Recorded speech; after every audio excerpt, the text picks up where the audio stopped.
Welcome everyone to episode 38 of Just Joshing.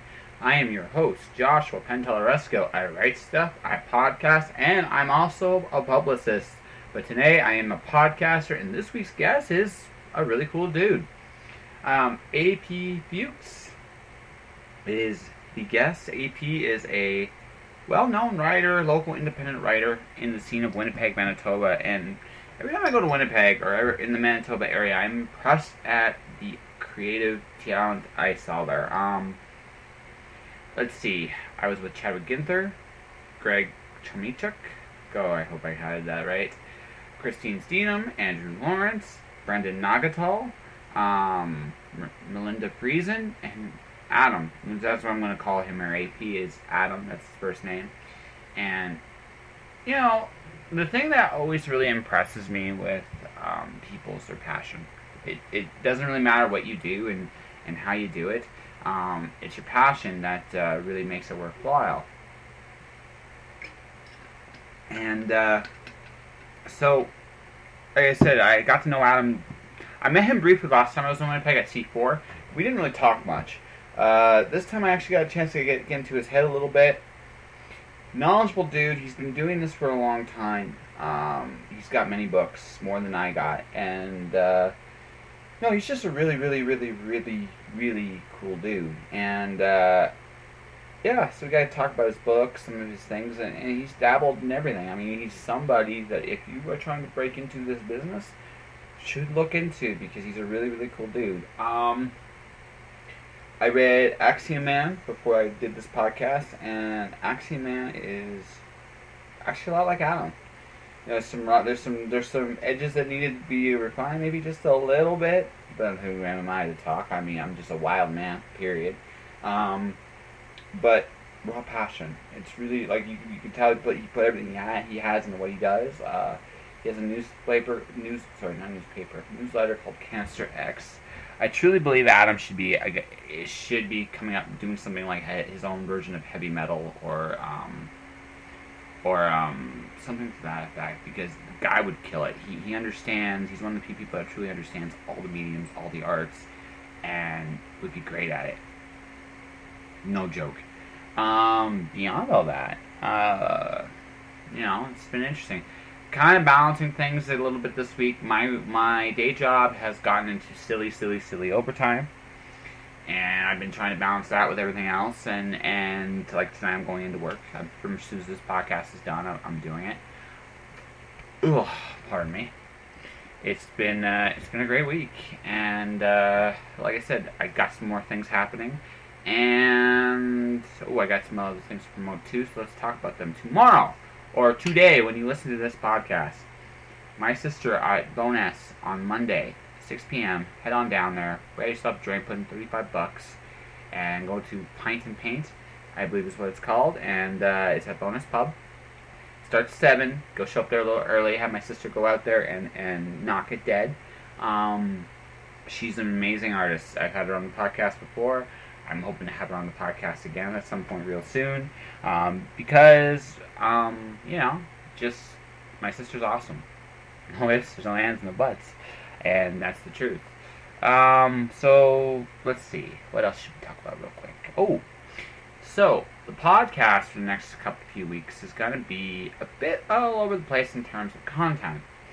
Not because it's going to be late or anything. Actually, I'm expanding it more. I had no interviews after Terry Moore as of last week, as of when I went to Manitoba. And when I come back to Manitoba, I have interviews up galore now, and when Winter Collide's coming, and I'm going to be talking to more people and doing a variety of things. So I want to make sure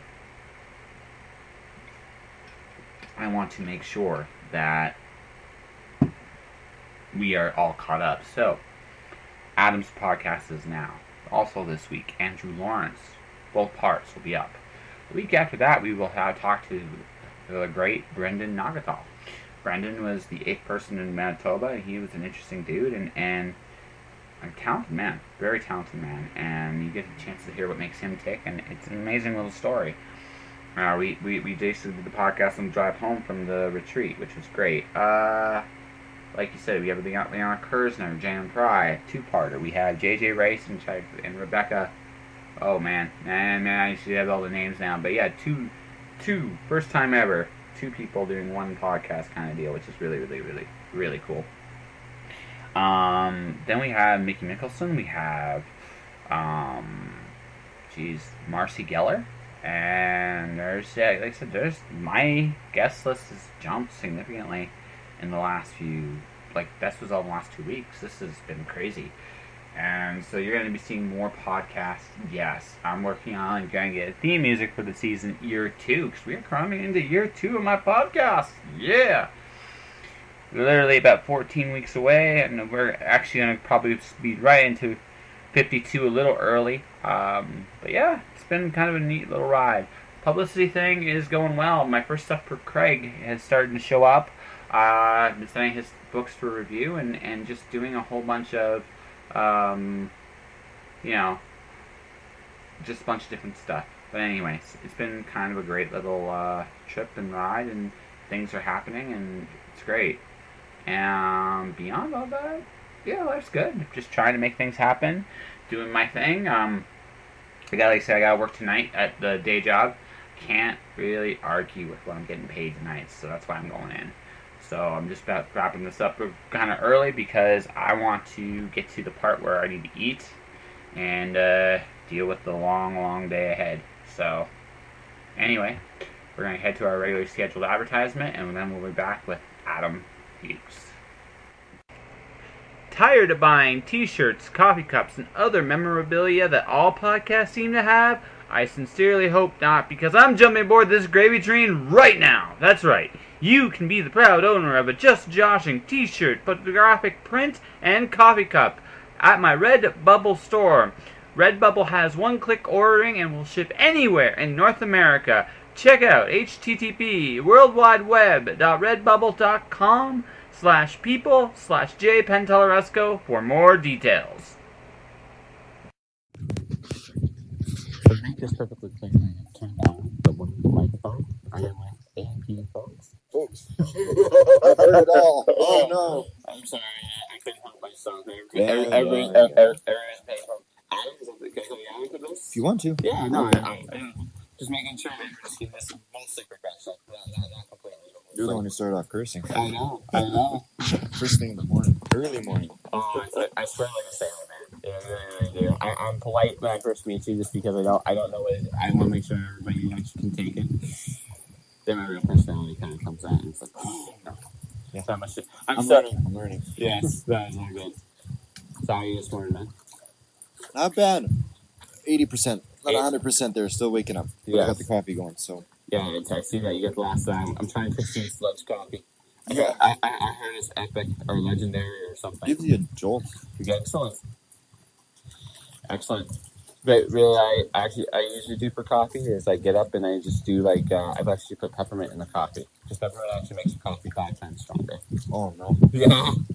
Secret herbal. Well, no, it's just Something or other, yeah. Well, no, it's just I used to do 2 jobs, right? I would go from 3 in the afternoon to 6 in the morning, and then I would need to perk myself up, and I need to put myself out. I know how to put myself out like that, and I know how to get myself up like that too. So, and one of the tricks I got was I put them in the coffee and after my dad, because he used to do something similar, and so I still do it now because I work in an area where it's really dry and it's dirty, and peppermint with the coffee will also makes your breathing easier too. Yeah, it does. Yeah. Yeah. So that's pretty much it. So beyond the look for the coffees, what's your plan today? Today I'm gonna work on the revisions to Axiom Man 10th year anniversary edition. It's coming out in the fall. So the plan is between today and tomorrow, and I did some yesterday to finish off the first draft, or redraft, I guess you could say, and get that ready for type-ups at home. Nice. You know? So it's been 10 years. Yeah. So looking at it 10 years later, now you're older and wiser or some such. Right. That's what they want you to think. That's what they do, yes, they do. They seem to. No, just to get older. I don't know about the wiser part, but so what have you learned? Lots. You learn just all the little tips and tricks on making your prose better.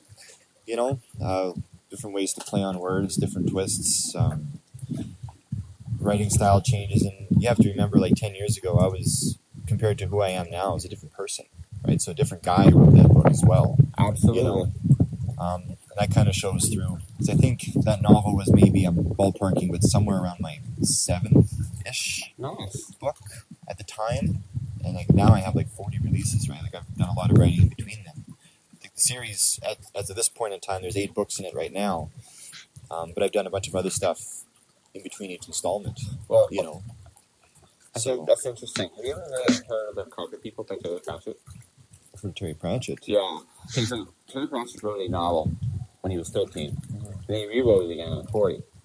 So the thing that worried him the most, right, is he didn't want to. He was scared of the 13-year-old author.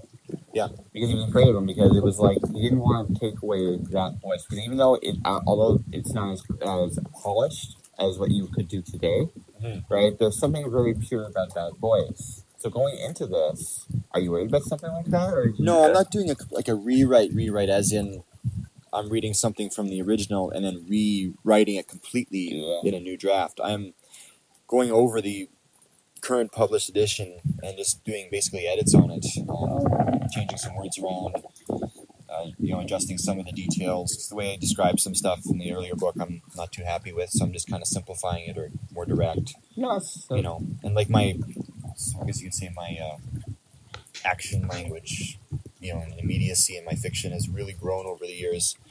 So I'm trying to make this one a bit more exciting. Like, it was exciting the first time, but I'm trying to make it even more exciting. Okay. Just by the way you word things and change things and you keep that pace up, and it's superhero stuff too. So as much as I try to do the series from a quasi slow burn standpoint, at the same time, you need to have that zip going on. Oh, it is many tights and I have to roll around somewhere. Yeah.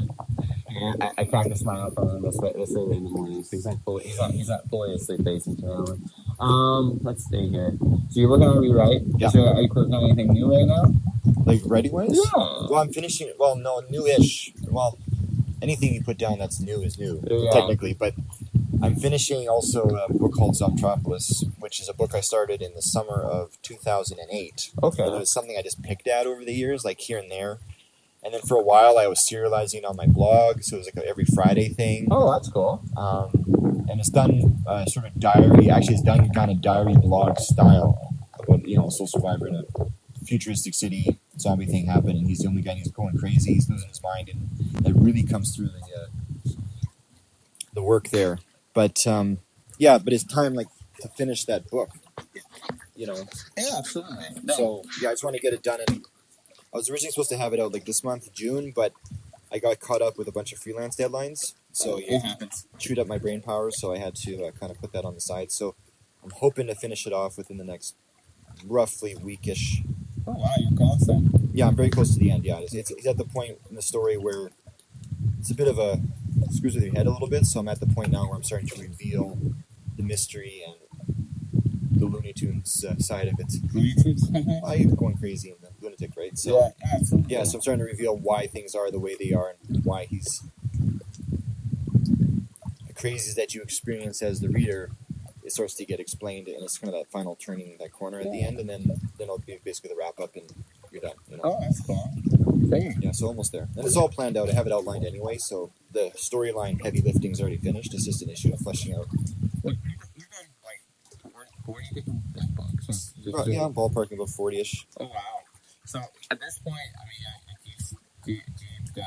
you more heavily in the plot, or are you still pantsing a little bit? I've pantsed everything up until this last little bit of Zomtropolis, because I like the pants because I think the story's a bit more organic that way. It just sort of comes out as it comes out, and the way your subconscious figures it out. Yes. But I went through a personal problem a couple years ago, and when I had this deadline, I just couldn't think. I couldn't pants anything. Okay. Just my head wasn't working right, and so I thought, well, I want to finish this book, so why don't I do myself a favor and kind of pre-write it, so that later when I write it, it's a lighter load. Okay. And it's easier on me, and that way I don't risk another problem. No, I can respect that. Yeah. So you do comics as well. Yeah. So what do you prefer? What's your favorite stuff to write? Do you like prose? Do you like comics? Have you done something else that you like to try? Or? Well, I started off doing comics way back when. and then I got into books, and now I'm at a point where I started doing comics more, and I find it fresh. So I like it more right now because it's different, it's new, fresh to me. Again, getting reacquainted with it. I'm kind of a little bit burned out, to be honest, doing prose and stuff. So I just want to sort of switch over, do some comics, change the headspace a little bit. And that's the idea, is, kind of keep it fresh as much as you can, right? I think I've been around the block so many times, it's not too much new stuff, so this is good for me to stretch my way. Ooh, at least a big, deep, dark question, right? Yeah. What are you trying to say at this point?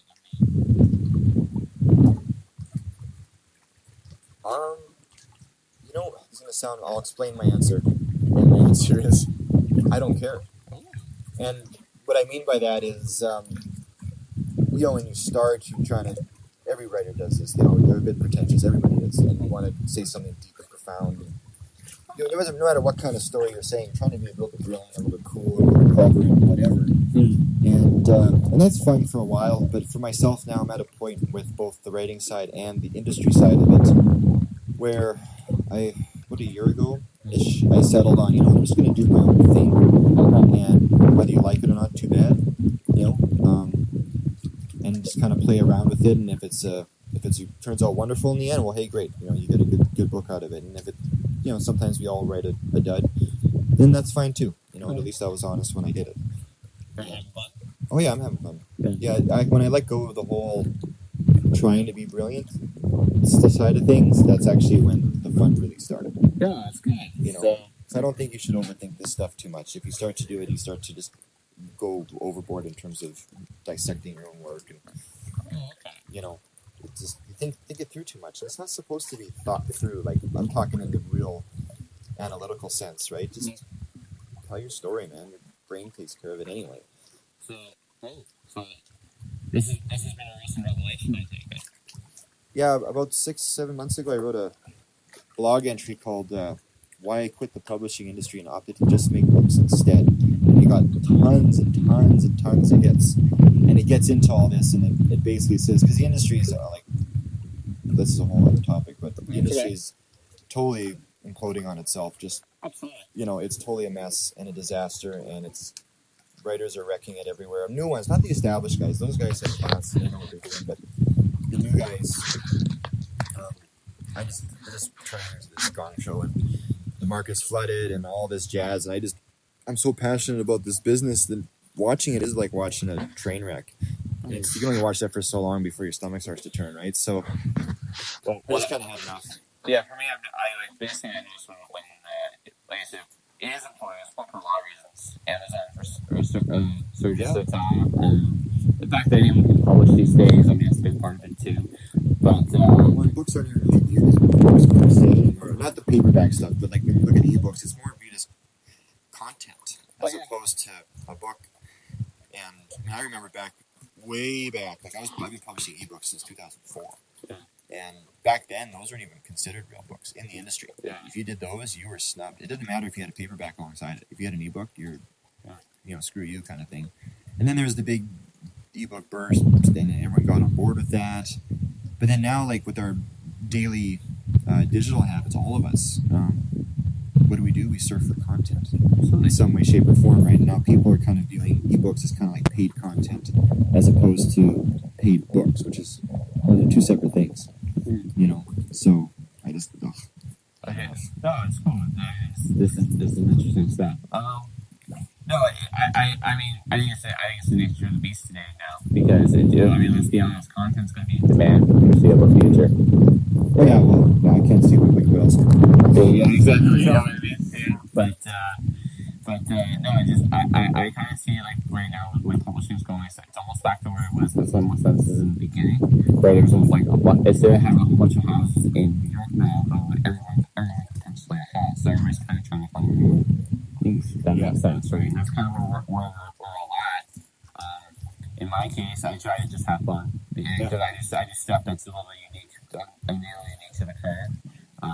I try to challenge myself, and it sounds like you're kind of like, okay, let's just have some fun, kind of seeing where it's going on. Yeah, like from a career standpoint, like if I drop dead today, or if I just somehow quit publishing altogether, like completely, and never made a thing again, as much as I need to do it and all that stuff, I'd be fine with walking away just because of everything I've done up until this point. So I've kind of had that sense of accomplishment, that sense of look what I made, and all those aspirations of having a whole bunch of books behind my name and all that stuff, and that's set and finished now, right? So I'm kind of good. That's why I'm getting transitioning into comics, because it's something new, Anything else you want to try? You haven't tried?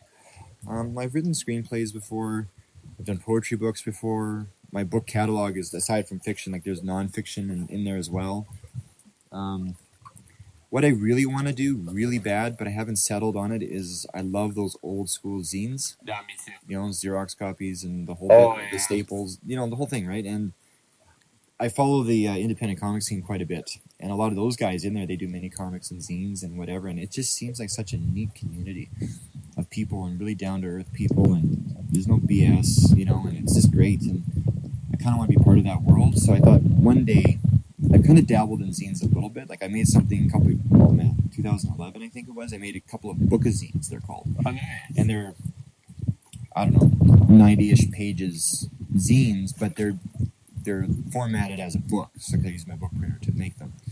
But in there, it was like a whole bunch of stuff. I had prose, I had movie reviews, I had some poetry, I had some articles and stuff like that, pictures. And it was sort of a way to do that. But anyway, the point is I want to do a zine, but I haven't decided on what. That's cool. And I do like the mini comic thing. Like a lot of these guys do autobiographical stuff. So I have, I did a thing called Canister X Comics, and I have the first 2 issues are like autobio stories, like short autobio stories that I wrote and drew. And then the third one is more just a story that I wrote to a bunch of pictures I took downtown. And I crafted a story about a missing girl around that. Kind of just put words to match whatever picture, created a narrative, So I thought about getting back into that again and just doing something a bit more personal. That would be really cool, honestly. That would actually be really cool. When you figure it out, let me know, man. Yeah, well, yeah. As for me, I wanted to actually play magazines again. I did magazines way back when I was a student in Arizona. I got to learn a whole lot of what works and what doesn't, and why it doesn't work in a magazine. I'd like to do one again. I like the idea of the traditional mag, although I probably would just do it as an e-zine at this point, just because it's much cheaper to put together. Yeah, well, kinda. I mean, you do an on-demand version. Like we did, I told you the other night, we did those that weird horror thing. We did 3 issues. We did it through my printer, which is on demand, and we formatted it at 8x11. Okay. So, in terms of aside from we paid up for some stories and stuff, but in terms of the printing cost, it was just you print what you needed. No, that's fair. It's fair. But yeah, if you wanted to go like quote unquote classic magazine where you want to get into all sorts of distribution and whatever, then that's a whole other investment. See, for me, so I have to work for James on. He has a magazine called Copperville International, the giant art zine. Yeah, I like those because the cool thing about a magazine kind of thing is it's kind of like the best of both worlds.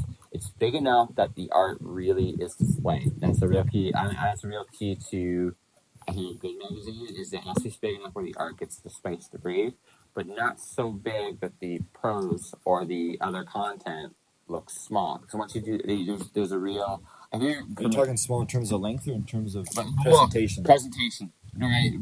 Length kind of doesn't matter because it doesn't matter. I mean, you have a 500 word or a 5,000 word in a magazine, you can make it work, right? We did ours in columns, as opposed to flat pages. The standard page. Yeah.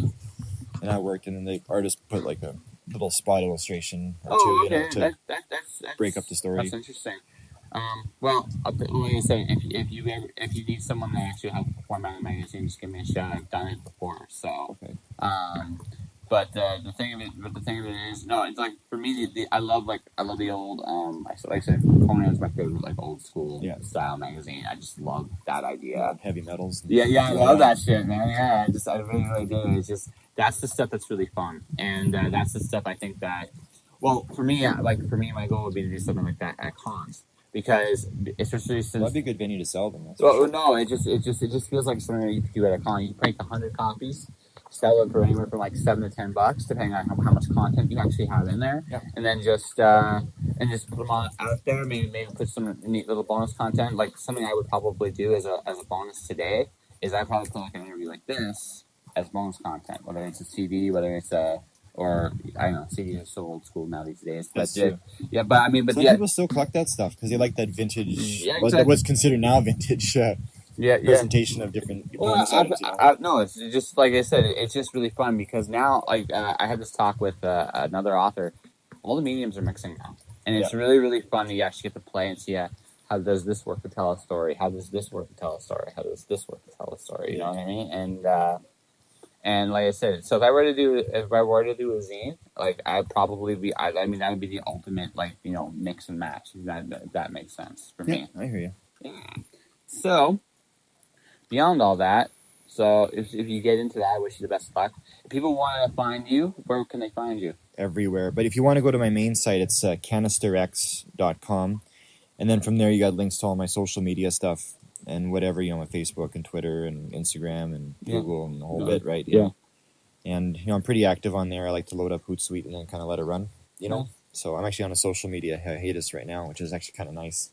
So I spent like a week loading up Hootsuite with like 2 months worth of content. And then you're like, I'm out. Yeah, well, I took a break. Just, social media is, like I say in my newsletter, it's like living two lives now. You got this life out here in the real world, and then you got your online life. I figured out a compromise on social media for me. Yeah, I could be an asshole in life too.